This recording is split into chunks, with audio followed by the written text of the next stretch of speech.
Greetings everyone, JLB, back as I said with more CES reactions.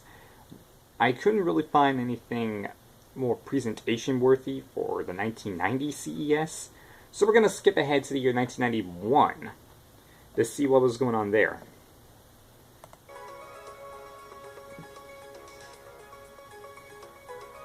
Yes, we're finally in the 90s, back when the console wars were starting. It's got not just one, but 6 different video games packed into And they're starting off with the Neo Geo. Neo Geo, or New Land. This new multi-game video game system is the latest attraction from Japan's SNK Corporation. Ah, yes, SNK, the master of creating fighting games. Main microprocessor, and because it's got 64 megabytes of ROM, each and they're showing off the... I'm not sure if it's the AES or not, but it's the arcade version of the Neo Geo. Neo Geo attracts a second group of players besides the kids. We're finding that not only appeals to the youngsters, but to the older players as well, because it has things like golf and baseball that if a parent is walking by and sees the game, they'll try it because they know what golf and baseball are all about, as opposed to walking up to a shoot-'em-up type of game where they might not know where they're trying to get to. SNK has spruced up the video game console by adding a jack for headphones as well as a slot for a memory card. You can stick that into oh yeah, the MVS. That's what I think that arcade version is, the MVS. From that point, when you play it again, for those that have played video games even at home, you know you have to go through many levels to reach the finish. And with this memory card, you can stick it in from the level that you started when you finished the last time.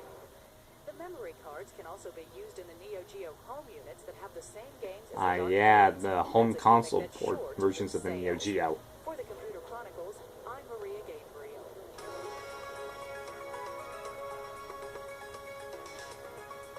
Now we're heading to the CES. That was just previewing the Neo Geo MVS.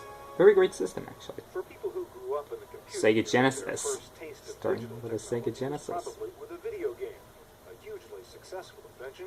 Mainly Joe Montana football. It's the first Pong game back in 1976.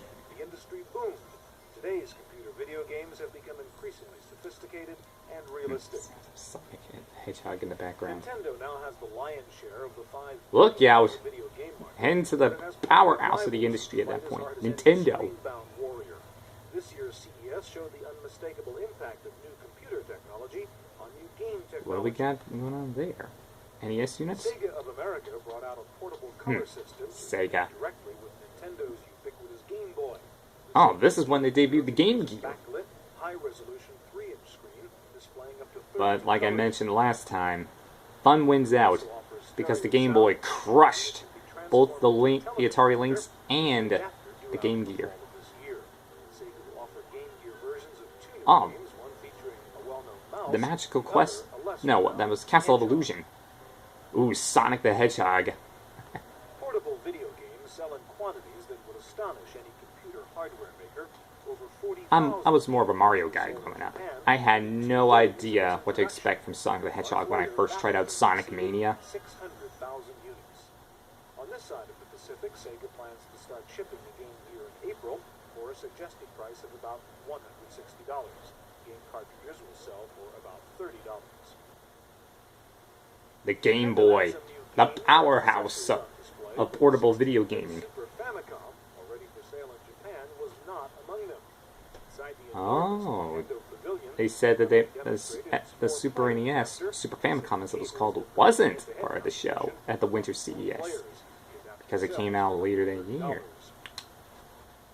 Nolan Bushnell invented Pong, the first Nolan Bushnell, the guy who invented the video game industry. I believe that all of consumer electronics. What? He worked with Commodore in '91. Or computer-esque, if you would. You don't need to hit people over the head that there's a computer in it. What you really want to do is have the tool, have the computer be a tool for you, not necessarily have you go through a big training thing so that you can use your equipment. You want the computer to be smarter than you are, and make it easier for you instead of have to train to operate this machine. And like he said, it doesn't take a lot of brains to punch and kick somebody in Street Fighter 2 or Mortal Kombat. Yep, it's from Vegas. It's the Winter CES.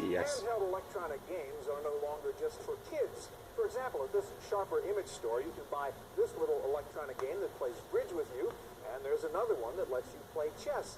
In fact, they have an electronic chess game here that actually talks to you. Indeed, the trend in portable electronic games is to mix the practical with the whimsical. GameTech introduced software applications for the Nintendo Game Boy called Infogenius. Productivity Got at Packs. least one of the.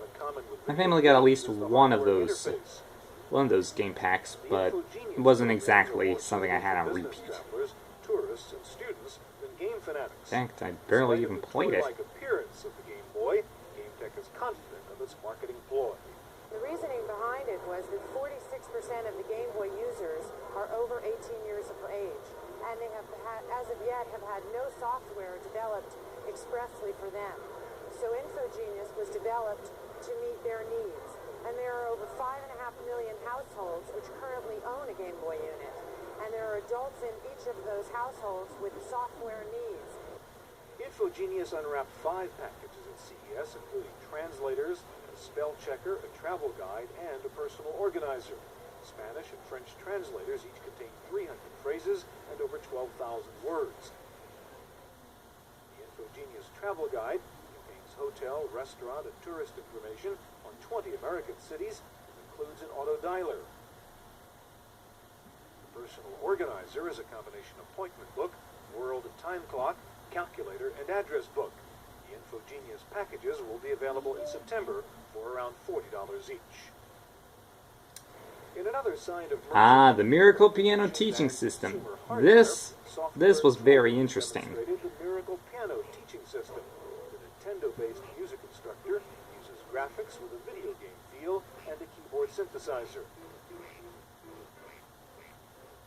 Yeah, if you don't have piano experience, this might be the tool to use, or then again, it might prove how bad you are. Then Such as music notation software and a MIDI port.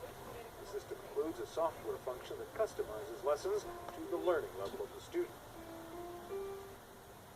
Miracle Piano for Nintendo. Now, of course, people have said I've got piano fingers, but I can't even play chopsticks. The platform is scheduled for later this year.